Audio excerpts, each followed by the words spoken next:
What's up, everybody? Welcome to the Bronx Pinstripe Show. Happy New Year in a few days. Scott's sitting this one out. He's sick.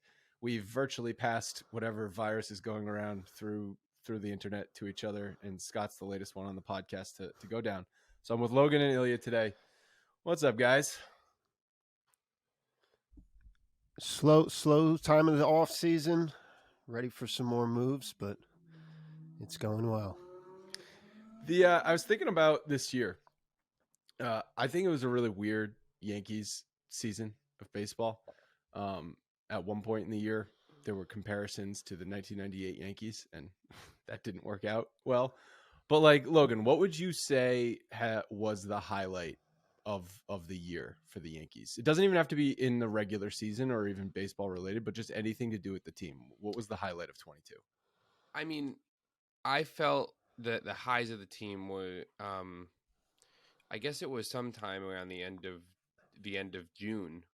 When did they play? When they played the Astros, and the first game against the Astros, when Aaron Hicks hit the that was like tying homer. I think that was like mid-June ish. Mid-June, right? And I mean, and that was probably really the craziest weekend of baseball between the no hitters and the comebacks. Yeah, but also like that was like this team can't lose. Like it doesn't matter that it's the Astros. Also, I was an underrated part of the season was when everything was going bad, and then they played the Mets at home, and everybody was like, they're getting Scherzer, and they're probably getting DeGrom, and they're gonna get swept, and it's gonna be a mess. And they did the sweep of the Mets in 2 games, which was fun. And then the playoffs were weird, but something in Game 4 when Gerrit Cole stepped up against Cleveland. And then Stanton hit the home run in Game 5. It was like, well, maybe, it was like it was a real back and forth thing. But I think that weekend of baseball in June was like my top. All right. What about you, Ilya? I got to go with the boring answer, but it's got to be Judge. It's got to be Judge. I mean, that's the answer. I guess, but like by the time that happened, I was so not paying attention to the team and only paying attention to Judge. That's why I couldn't tell you. It's the best thing. I couldn't even tell you like around the time. Like obviously we know the Pittsburgh game where Judge hit 60, and then like he hit 61 in Toronto. But like what? Like were the Yankees winning at that time? Were they losing at that time? I couldn't even tell you who was on the team. Like it was like a mess. But that's kind of like the fun thing about baseball sometimes is even though it's the cliche is like it's the most individualistic team sport out there because you obviously need your teammates to win, but everything is on an individual level, pitcher to batter. But I mean, there's certain moments, and like we saw this whenever Jeter was approaching, his records for 3,000 hits or whatever, or way back before you were born, Logan, when the 98 home run chase was happening. It's like it didn't matter if the Cubs won or the Cardinals won. Like, did Mark McGwire, did Sammy Sosa hit a home run? And like that was basically September for the Yankees. Is did Judge hit a home run? And that drew me to the TV every night. I know that drew a lot of people. Like I would put on the news in the morning, and that was one of the leading stories every single morning for the last 2 weeks of the season was, did Judge hit a home run on freaking NBC Today show? Like there's certain times where it transcends just like our baseball bubble. So that was the highlight. I mean, between Judge hitting the home runs and then them actually re-signing him, like that's got to be the highlight of the season. It was Aaron Judge. I mean, yeah, Judge's season was one that I doubt any of us will ever see again. So it's hard not to call it a highlight, but I don't know. Like I loved, like I lived it like that, and I didn't live. I mean, I remember Jeter getting his 3,000th hit, but like, that was also Judge is my Jeter. I know, but I mean the Jeter 3,000 hit. I mean that game he went 5 for 5. Like that was an amazing. I'll remember that forever. Yeah. That individual moment. But yeah, it was a weird season. Obviously, disappointing season. But I think that looking back on it, how many months removed are we from the playoffs at this point? 3 months removed from the playoffs. does the Astros winning still sting you guys? Is that still bugging you? Or are you like, for me, I'm more just fed up with the team and their shortcomings than I am that like, oh, the Astros, like, yeah, we knew the Astros were good. They won the World Series this year. They could have very easily won the World Series any of the last 3 years. So it makes no difference to me that they actually won the World Series. Yeah, I'm over the Astros. It's on us. I'm just ready to move on. Get to next year. Well, do you think we're actually going to finally move on because they won the World Series and maybe they're, Verlander's gone there. I don't expect the Astros to be bad or anything next year, but is that chase for them maybe gone, and then that could take some of their edge off, because I think that was motivating them.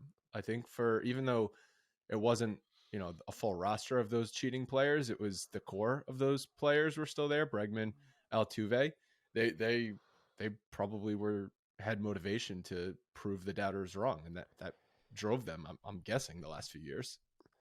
I mean, the Astros have so much talent that the drive is just the icing on the cake for them. Yeah. They don't need it to compete.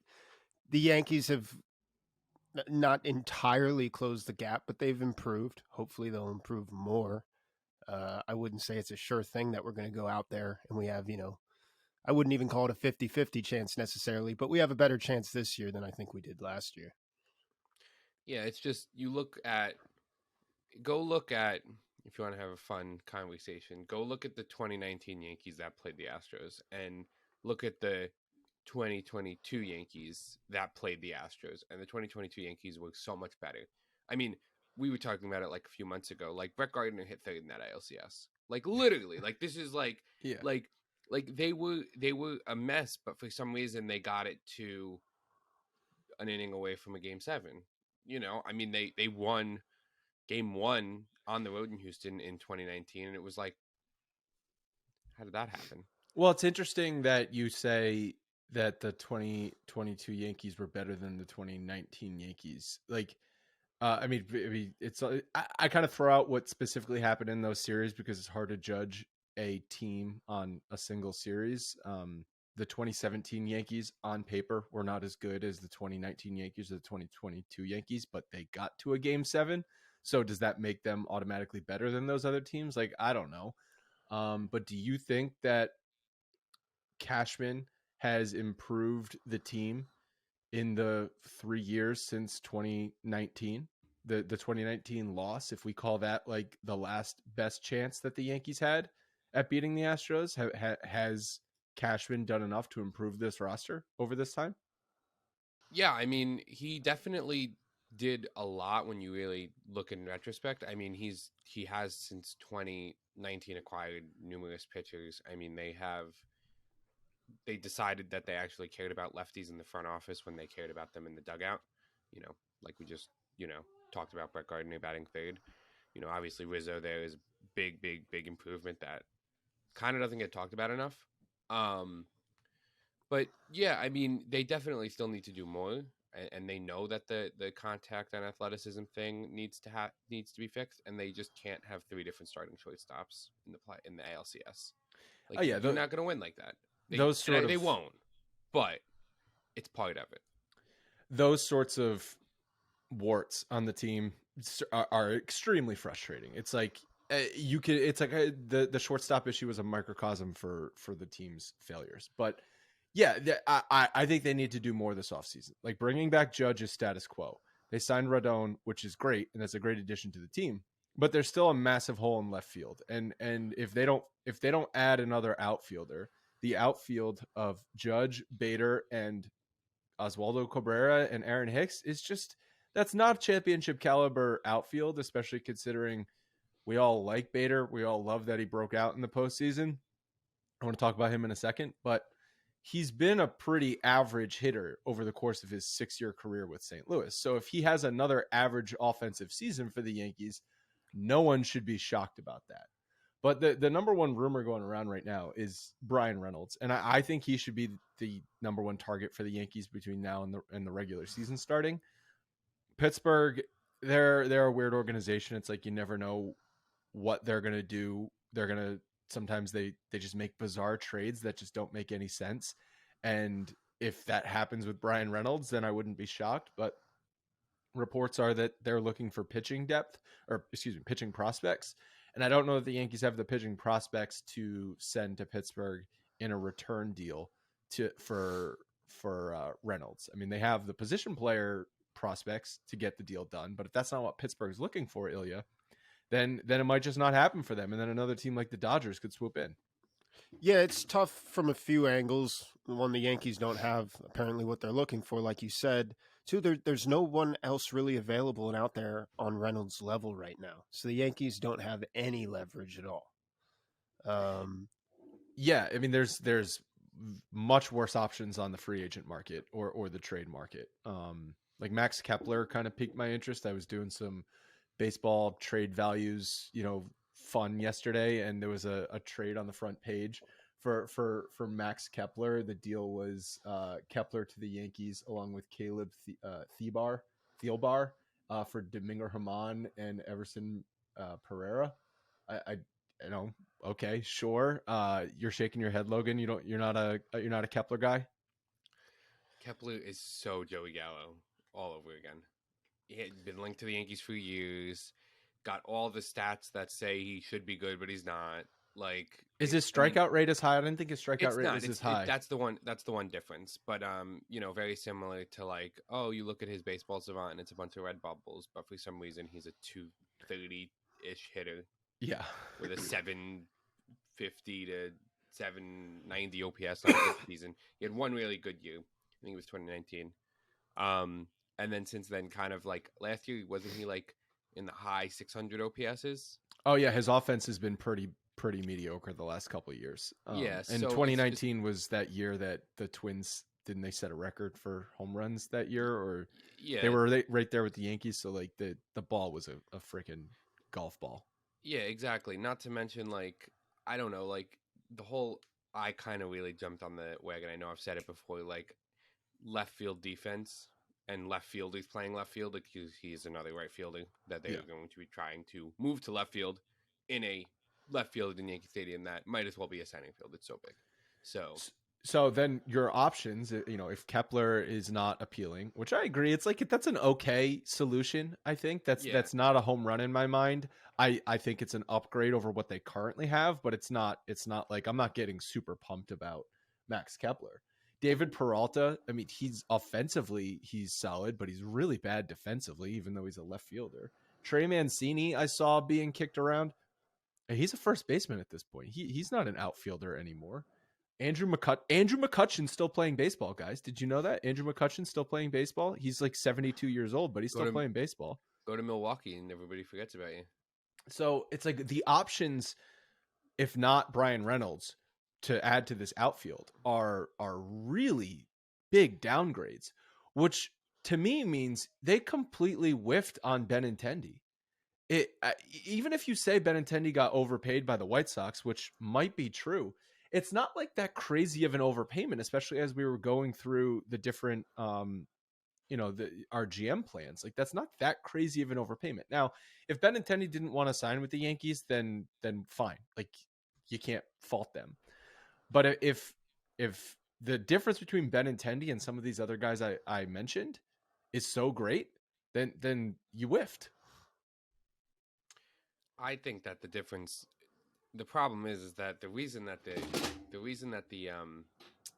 had to be such an overpayment for Benintendi was it's all because of the Red Sox, and they signed the left fielder from Japan this offseason at the beginning, and that was crazy. And there were like people like on like MLB Network, and there were people like talking like the Red Sox gave him double what people thought he should have got, like double.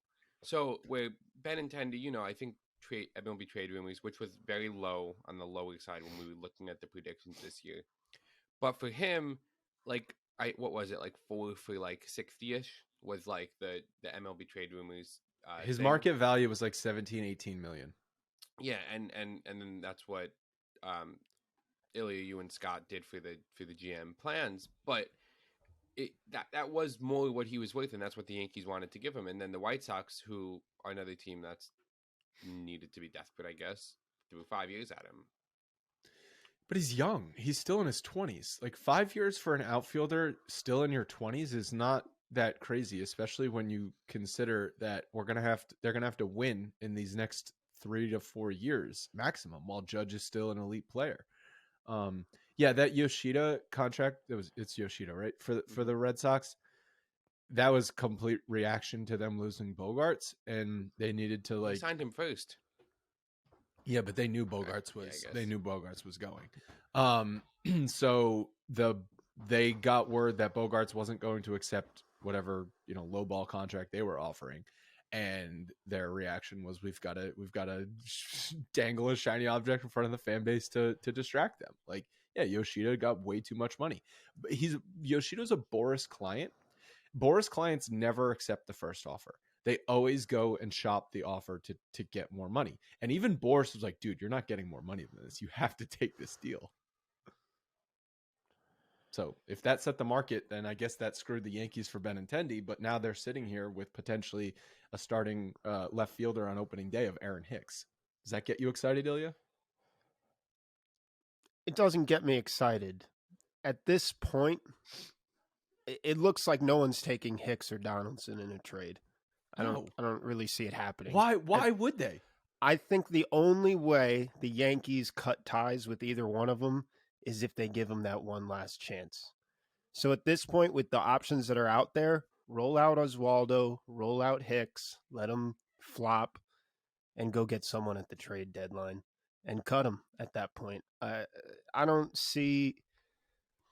Kepler's the one guy who maybe, if they get him, I wouldn't be upset about it. But, like Logan's been saying with the defense, like David Peralta's the other name offensively that could be all right. But the defense is just so tough out there in left field. So if you sign Peralta and you're basically saying this is an offensive left fielder for us that's going to probably come out of any close game late and be replaced with Hicks or Cabrera in left. Although Cabrera didn't look great in left field either. Like, what Cabrera needs to be doing right now all winter is just playing left field. Like, he needs to be taking reps in left field because that's his shot to start on the Yankees. It's not anywhere else on the field.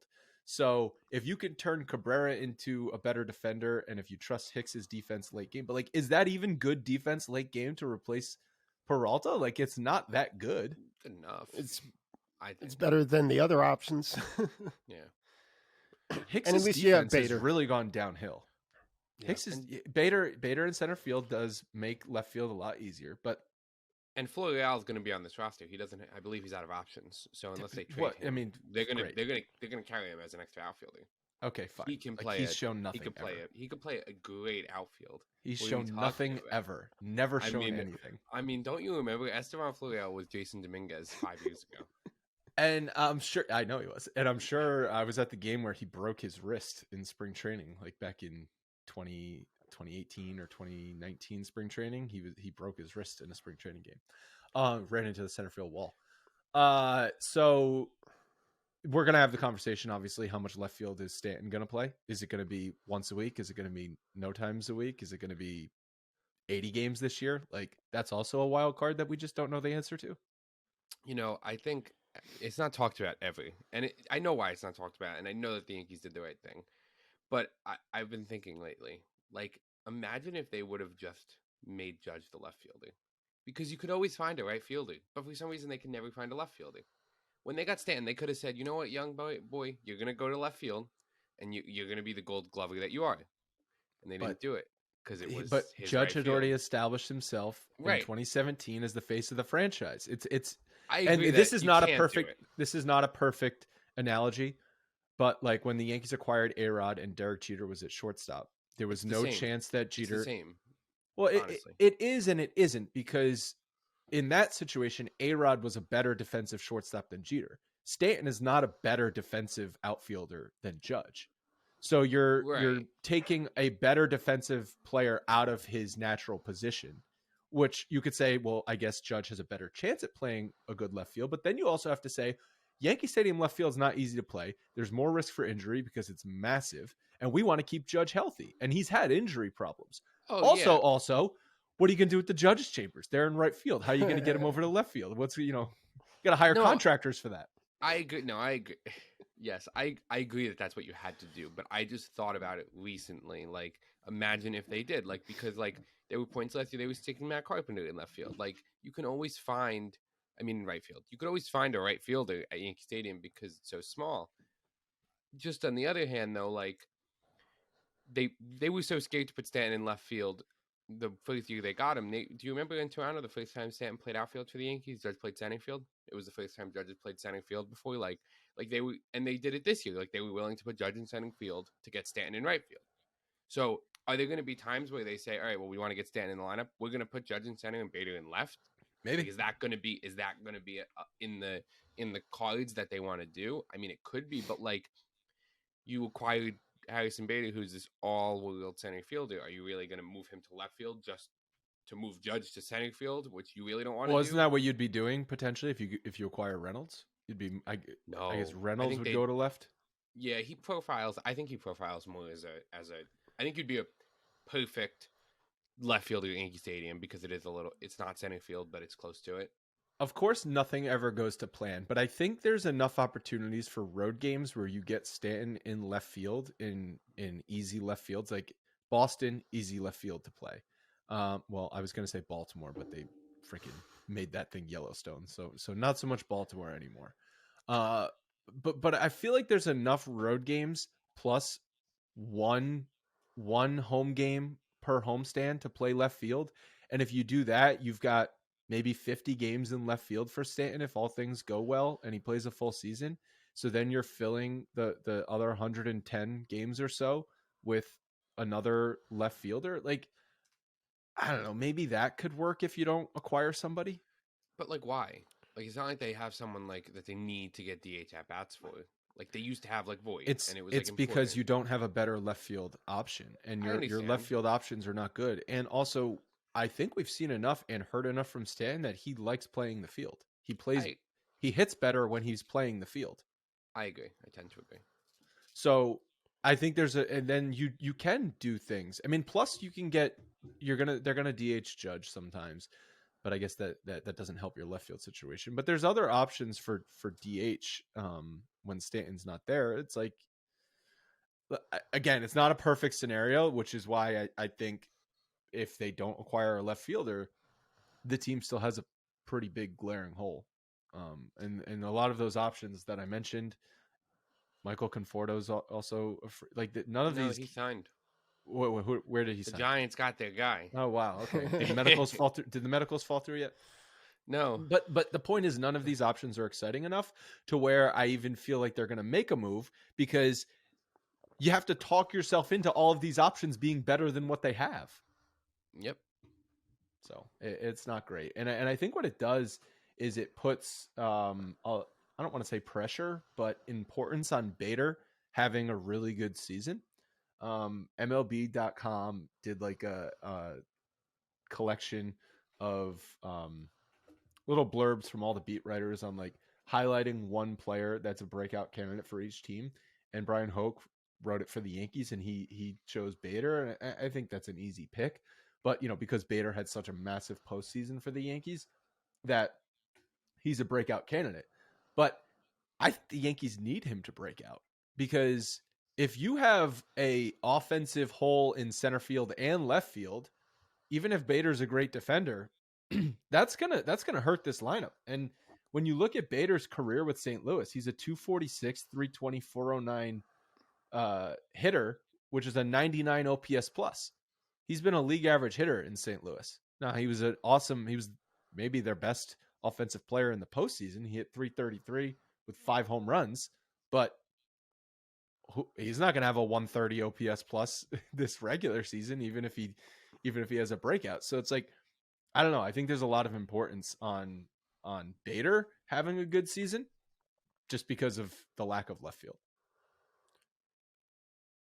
Yeah, Bader needs to obviously, like you said, he won't continue his postseason success at that level. But he needs to improve, over a full season. It's just, there's too many, we were talking earlier about how this team has improved, and you start from, past years, and you start going down the list. There's a lot of unknowns there offensively. When you start talking about left field, we don't even know who's playing. Center field, you have Bader. You don't know what you're going to get. Third base, you still have Donaldson there. We don't even know who our shortstop is. Trevino was an all-star last year, but that was his first year really doing anything. I know they put probably too much of a workload on him at the end of the year there, but now we're talking Judge, Rizzo, Glaber, and Stanton. That's 4 of the 9 spots that are right. Because if you're talking about improving, first base is the same. I'm happy with first base, but it's the same. Second base is the same. Shortstop is a question mark. Third base, unfortunately, is the same. Catcher's the same. Right field's the same. Center field, I think, overall for the season is better because they had Hicks last year, and I think Bader will be better than Hicks. Even if he doesn't hit, he'll be better than Hicks because Hicks didn't hit, but also Bader is an elite center fielder. And left field is who knows? Who knows what? I mean, it can't be worse than Joey Gallo, but also you don't know. So it's really either the position players. It's the same or worse than last year. And if you want to say, okay, well, the rotation is an upgrade. Yes. Cole, Rodon, Cortez, a healthy Severino, and hopefully a healthy Montes is definitely an upgrade. So is this team going to be winning with pitching? Is that the plan, Logan? They're going to win with pitching? I mean, it is the plan. I mean, we always say their pitching is never good enough. I always kind of refute that because if you look at the past years in the playoffs, it's always been the hitting that has disappeared.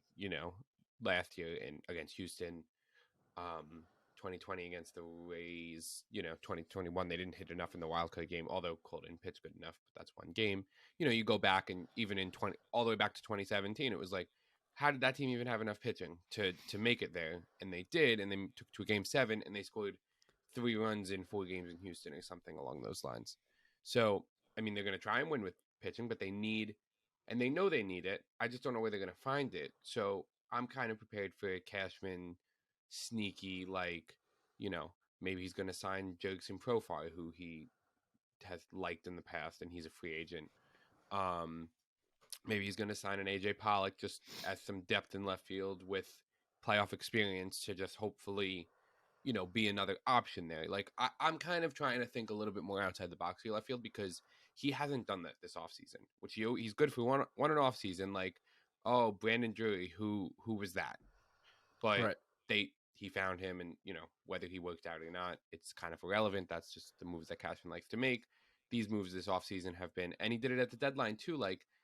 The moves that he made, they were all exactly what we predicted them to be, and then he went and got Scott Efros, and he's like, "Who is Scott Efros? Nobody's ever heard of this guy." But he's really good. The biggest surprise move was Bader. That was the big surprise move. It was a surprise, and that's a very Cashman move, and we all kind of shit on it, but it was. We shit on the move at the time because we didn't. I mean, credit to Cashman, we didn't. Well, if Bader didn't have a breakout postseason, I think it was still a move to shit on. But so Bader makes it even regardless of how Bader performed. This year, but if the Yankees last year, if we thought, which it wouldn't, if everything else was equal, Jordan Montgomery was not going to do shit for the Yankees in this playoffs. But if the Yankees were a starting pitcher short in the postseason this past year, and Bader was just having a mediocre postseason, I think that would have had more second guessing. But still, that seemingly was a great move setting up the Yankees for the future, for 2023. But an out of the box move, I don't think that's not going to help this team enough, unless it's a lottery ticket and that out of the box move turns into be another Jose Trevino, right? Jose Trevino came out of nowhere at the end. That's something Cashman took a lottery ticket on and hit.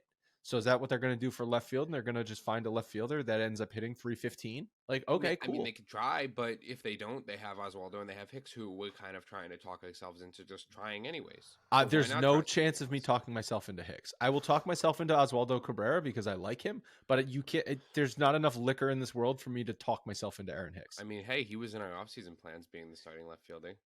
Well, he was in our offseason plans, but he wasn't because we also had, what's his name, Benintendi in our offseason plans. Kind of, yeah.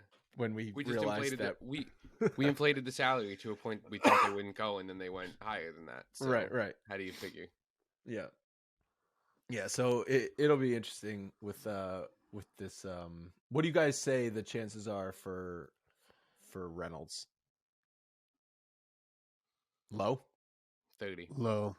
30% is not that low for just a trade. Like, He's a guy that out there. Cashman likes, though. So yeah, Cashman, when he likes a guy, he goes and gets his guy usually. That's why it's 30 and not. What prospects would be off limits for Reynolds Volpe. in your mind? That's it. Just Volpe. Yep. So you would do Dominguez and Peraza, which is, according to baseball trade values, equal value for Bryan Reynolds. Yeah. Yeah, you got 3 years of control with Reynolds. So Dominguez, maybe it stings a little bit in 3 years, but we got to win now. And Peraza, you got Volpe. You have Volpe. You got other guys that can do it. Sure, you could move them into different positions, but what, you want half of your infield to be prospects? This is not a team that should be doing that. Right. So it hurts, but it's going to hurt to bring in a talent like that. There's no way around that. So if you can keep your top guy in Volpe, I say you do it. The interesting thing is, maybe it's so complicated and hard to predict, but maybe there's a 3-team trade in there somewhere. We know the Yankees have been talking with the Marlins. They do have some top, pitching prospects, Yuri Perez, and there's some other guys down there. I don't know if there's anything to be worked out there. I wouldn't be surprised if Cash is calling around trying to flip Glaber or other prospects. I think it would be other prospects, right? It would be the Yankees trading from their prospect strength, which is infielders, to the Marlins. The Marlins trading their prospect strength, which is pitching, to the Pirates, and the Yankees getting Reynolds. That would be how a 3-team deal would go down, I think. So another interesting thing, because we were talking about the Steve Cohen, signing Correa last week, and then now the Mets have a problem with Correa's medicals, which I think is just freaking hilarious. MLB trade rumors said 55% chance that the deal goes through for Correa and the Mets. If this deal doesn't go through, he's not getting a big deal. There's no way he's getting another big deal on the market, right? Like, you can't have 2 massive $300 million contracts fall through in one offseason and then have a team out there be like, yeah, sure, we'll take a chance on you, only to find out a week later and the medicals aren't good, right? Yeah, it's a weird one. You can't go and ask a third team for that deal after 2 deny you.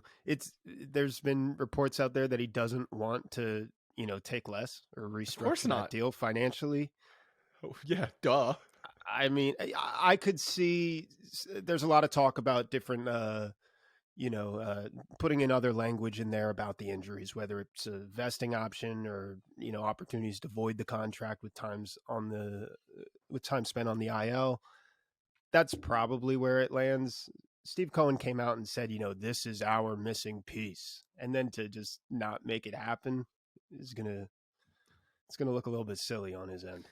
I just love how, like, it went down where it's Boris and Cohen, like, drinking in Hawaii, and Boris is, like, assuring Cohen, like, oh no, the medicals are fine. And then the Mets medical staff takes a look at the medicals and like, no, they're not fine. And so it's like, oh, really? Like, you're surprised at that? Okay, fine. But if this deal falls through, I think it'll be interesting what happens with Correa, because he'll sign another short-term deal. And does that bring the Yankees into play? You'd have to assume no. Why would they do it now and not last year? Because they realized their plan last year didn't work. Yeah, but now the kids are here, there's no more stopping the gap, as Cashman said. Not if you trade Peraza for Reynolds, and then Volpe is maybe ready, maybe not ready. But you say Volpe has like a freaking amazing spring training, and you can't deny him shortstop, and you have Correa on a 1-year deal. Stick Correa at third base and tell Donaldson to go fuck off. Right. I mean, you could. I mean, I don't know if you guys heard. I believe it was on Hot Stove last night. Michael Kay was telling a story, and he said Cashman called Volpe and said, like, you have a chance to win this job. Like, I just want you to know, like, you're in this. And obviously, it's, Michael Kay said Perez probably has the inside track. He's played in the big leagues. I mean, that would make sense. But I mean, IKF is still there. Maybe they flip IKF for Max Kepler, because that would just be the funniest full circle moment. You think the Twins would do that? I mean, they need a shortstop, so, and they clearly love the guy, so maybe they forgot that they had him briefly. I mean, listen, the Twins are almost as incompetently run as the Red Sox, so the Twins signed Gallo to take Kepler's spot. I mean, it's just all full circle. They're just trying to be the Yankees of old. But they've been doing that for years. So the division is interesting because this is something I meant to say earlier. But if we're talking, did the Yankees get better or not? Well, they coasted basically to a division title in the second half of last year because they built up such a big lead. Do we think what? It got close, but it got close, but like close. It was. They played like shit the entire second half and still won the division pretty handily. Yeah. So if we think the Yankees are status quo, basically, maybe slight improvement over last year, what's going on with the rest of the Red Sox are worse, clearly, but is the rest of the division better? Like Baltimore has took a step forward last year. They're not going to be an easy team to play. The Blue Jays have made moves. Varsho right now this offseason, they're clearly in a win now mode because they traded away their top prospect. And the Rays are always tough. So like, do we think the Yankees have come back to the division, or has the division come up to the Yankees? I think the gap's similar, honestly. I mean, I don't think that I think if any of the teams got like I think the Rays got marginally better, and I think the Blue Jays got marginally better, if not, lateral. I mean, they shared up the defense, but they traded away two really good bats out of that lineup. They traded away Teoscar and they traded away Gurriel Jr. for Kiermaier and Varsho, who is definitely a hit offensively. I mean, whichever way you slice it or dice it, obviously a little bit more balance, a little bit more athleticism, which we know that can help. But I think that Rodon, and obviously bring Judge and Rizzo and then Canely and hopefully whatever they do, I think that they've gotten better. They've actually made the gap a little bit bigger, or left it to the same. So it's seven game gap still. That's I mean, that was the gap last year. It should be, but I mean, could the Blue Jays come and play like their head is on fire, and maybe we get the sequel to the movie that Vlad was talking about last year. But I don't know. Like I don't think that they're that. I don't think that they're that good. And I guess a left field option we didn't mention is Gurriel Jr. potentially being flipped by Arizona to another team. If the Yankees could be in on him for left field, he's not anything spectacular, but I think I don't know. How would you guys feel about Gurriel Jr.? That's another move in my mind. That's like, okay, I got to talk myself into this. You got to talk yourself into that being better than Cabrera and Hicks, I think. You have an opportunity to, if you're going to add someone at that level, with the mindset that you got to talk yourself into them, I at least want a lefty bat. That's the thing for me. Yeah. I don't know. It's what good is a bad lefty bat? Like, it's better than a bad righty bat. Yes, a bad lefty bat is better than a bad righty bat, but a mediocre righty bat is better than a bad lefty bat. Marginally. Like, what they have now is two switch hitters, Cabrera and Hicks, both better. Are they both, like, Cabrera's definitely better left-handed, but Hicks, I don't know whatever Hicks is. Hicks. We've had this conversation 15 times. He golfs righty, but he's a better he's always going back and forth. He's had times in the past where he's been better as a righty. So you have mediocre left-handed bat in left field right now. Okay, that's what you have. You have mediocre left-handed offense playing left field currently. So there's no point in adding another mediocre left-handed bat unless it's an upgrade over those guys. And if the right-handed bat is an upgrade, the only one that I would really see being an upgrade offensively is Peralta. Then I don't think it even makes sense to bother. You're better off almost just seeing how things go in the first half and hoping you strike lightning, or you do something at the deadline or sooner than the deadline. Like you can be aggressive in June if your left field situation is really that bad in the first couple months of the year. And maybe if the Cubs are out of it and they want to trade Ian Happ, or there's going to be there's always guys available at the deadline that you kind of weren't seeing, Right. So I think that's going to be what ends up happening, and fans aren't going to be happy with that because that's an unknown, right? Like your plan can't be we're going to acquire something in 3 months from now. Like that's not really that satisfying of an answer, but that's probably the reality of the situation and what is going to happen. The Red Sox might be trading Chris Sale. There was a report on that. He's owed $55 million over the next 2 years, plus a $20 million vesting option if he finishes in the top 10 Cy Young and does not finish the year on the IL. Okay, so a team could take a chance on Chris Sale. I looked this up. Do you guys realize he's only pitched 48 innings since 2019? That's so long ago, and he's only thrown 48 regular season innings. World Series hangover. Yeah. So he's really just been a non-factor for them for 3 seasons. I know the COVID season was shortened, but the Red Sox, I don't know what they're doing. They're just a baffling organization. But whether they have Sale or not, I think they're probably the worst team in the division. Yeah, they've lost everything pretty much. Their rotation is Sale is the one, and you have no guarantee that he's going to take the mound. And then it's like what Pivetta and Paxton coming off Tommy John. Yeah, it's I have no clue what they're still handing out contracts though, which is the most confusing part. Kenley, Yoshida, it's bizarre. And then it's like if you're pitching to that lineup, you just don't throw Devers a strike, and you attack everyone else in that lineup. Like that's the plan of attack for the Red Sox lineup next year. Don't pitch to Devers. I really don't even think they're going to be able to re-sign Devers. I don't either. I don't think Devers wants to sign there. Why would you? Exactly. Why would you? You didn't go, and also the Red Sox are not going to give Devers what he's going to get on the open market. Devers is going to get $300 million on the open market. They did not want to give Mookie Betts $300 million. They didn't want to give Xander Bogaerts $300 million. Why are they going to give Rafael Devers $300 million? He's young too. He's really young, Devers. I know he's young. So do they trade him? Like, is that something that we see happen where Devers gets moved? They didn't trade Bogaerts, but stupid decision. They maybe still had aspirations of competing last year with Bogaerts. But I'm saying they could have traded him at the deadline. I mean, there were rumblings of it, and they didn't because they said they wanted to re-sign him, and then they were $100 million short. Right. And so Devers is going to see right through that. It's like he's going to say, well, you're going to offer me $250 million, and I'm going to get $350 million, so don't bother. And then the Red Sox could say, okay, well, then we should just trade you and get a haul of prospects back. The last bit of news, no, this isn't even news, just something I want to talk about. This is more of like scratching an itch. So Bleacher Report wrote an article. This came up, I think I saw this on Twitter, predicting MLB's 10 biggest nightmare contracts by the year 2025.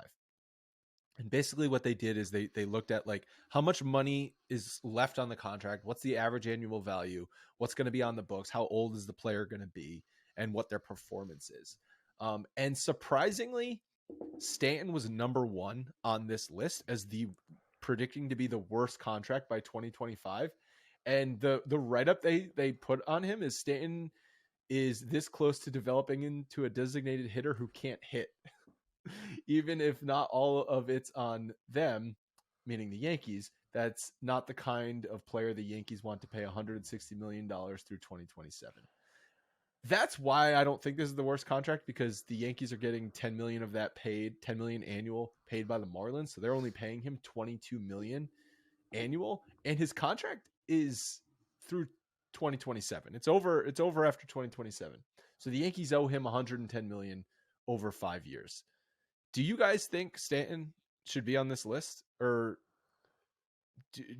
what are we even making of like one thing that I have noticed? Credit to Yankees fans on Twitter. The trade Stanton talk has stopped because I think they finally realized that no one's going to trade for Stanton. So that's not being talked about anymore. Like the Dodgers are not going to trade for Giancarlo Stanton, guys.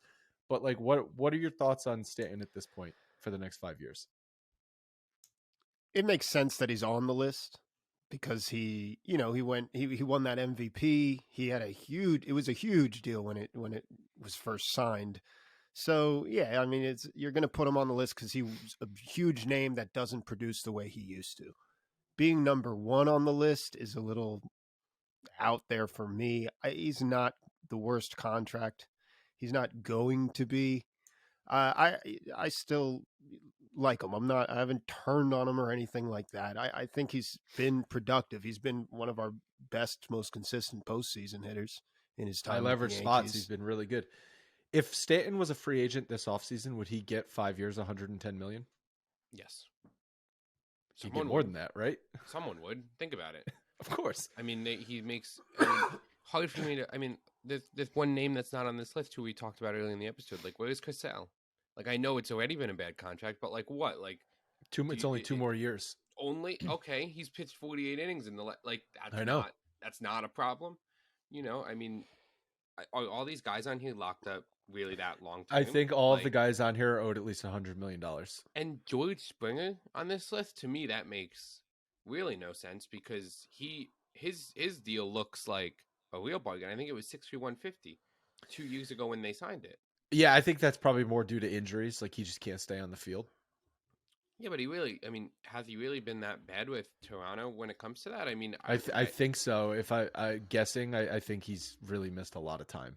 All right, let's see. I'd be shocked if he's played more than like 120 games in. He played 133 games last year. Right, 78 games in 2021, 51 games in the 60-game season. That was with Houston. So in the last 2 years, he's played 133 and 78. The 78 games is tough, and I think so he missed probably like he one IL stint last year and then a bunch the year before. Yeah, 25 million AAV for he gets these 4 years. And that's exactly Stanton's getting so much more than what the Yankees are paying him. Now, would the Yankees sign Stanton if he was a free agent right now? No, that's not what we're saying. Right. But if you're just looking at like the contract in a vacuum and like the value of the contract, the Yankees paying him $22 million for the next 5 years is okay value. And I think it could be good value if they just use him properly. You just got to use him properly. I mean, this is supposed to be the worst contracts by 2025. So we're not talking where they're at right now. And sure, there's reason to believe that Stanton will continue to decline. At the same time, Anthony Rendon is not on this list, and he's getting paid $38 million in 25 and 26. So, his contract goes up. It was backloaded. Must have been backloaded. Yeah, his AAV on that contract was ridiculous, though. It was like over 34 million, I think. The AAV is 35, and starting next year for the next 4 years, it goes up to 38 mil a year. That's only $2 million less than Judge. Yeah, hard for me to say that this list has credibility without that contract on there. The rest of the list includes Sal Perez, Joe Musgrove, Trevor Story, George Springer, Mike Trout, Mookie Betts, Robbie Ray, Byron Buxton, and Jacob deGrom. We have no idea how that deGrom contract is going to. I mean, he could go be Randy Johnson, and nobody would be surprised. I'd be a little surprised. I don't see deGrom following the Verlander, Scherzer, just pitch elite until you're 40 track. I don't see that happening for deGrom. He's got a lot less mileage than those guys, though. deGrom is more like Tim Lincecum. Interesting name. Where it's like Tim Lincecum was the best pitcher in baseball for 5 years, and then he turned 34 years old, and you never heard from him again. Yeah, I always think mileage though. Like deGrom's the same age as Kershaw. Like, how it doesn't even make any sense when you think about it in that team. I mean, but hasn't Kershaw been in the league since he was like 20? Right. Should they be treated as the same? Kershaw didn't get 5 years, $180 million this offseason. He got 1 year for $20 million. They're the same age. They weren't, but their peaks were just as, close to the same. But like you just said, mileage. Kershaw has had a lot more innings career-wise and even more injury problems, I think, because his back, like a back for a pitcher is like... That's my point. That's why if deGrom went out there and won 2 more Cy Youngs with Texas, I wouldn't be surprised. Mildly surprised for me. Mildly surprised. Not shocked. Mildly surprised. If he's out there, he could do it. It's just being out there. Yes, So that's why there would be that's where there would be a surprise. Like if he makes, what would be more surprising? 2 Cy Young awards for him, or like 21 starts a year? More surprising would be 2 Cy Young starts. I agree with that, but also like I wouldn't be like, wow, I cannot believe Jacob deGrom just won a Cy Young. Like, Yeah, he pitched 180 innings at a 2.2 ERA, like he does when he's out in the field. right. All right. Anything else you guys want to touch on? Last episode of 2022. No, I think that about covers it. All right. And maybe next episode, I'd like to do New Year's resolutions. When Scott's back, we'll do New Year's resolutions for the Yankees. We did that last year, and it was basically just like things that annoyed us that we didn't want them to do anymore. It's like, I hope Aaron Boone doesn't do this, and I hope Aaron Boone doesn't do that. Like, that's basically stop playing New York after losses. I think one of mine was put Stanton in left field. So anyway, maybe we'll do that next episode, and who knows, maybe there'll be some news to talk about. Thank you guys so much for listening, and Happy New Year. We'll talk to you next week.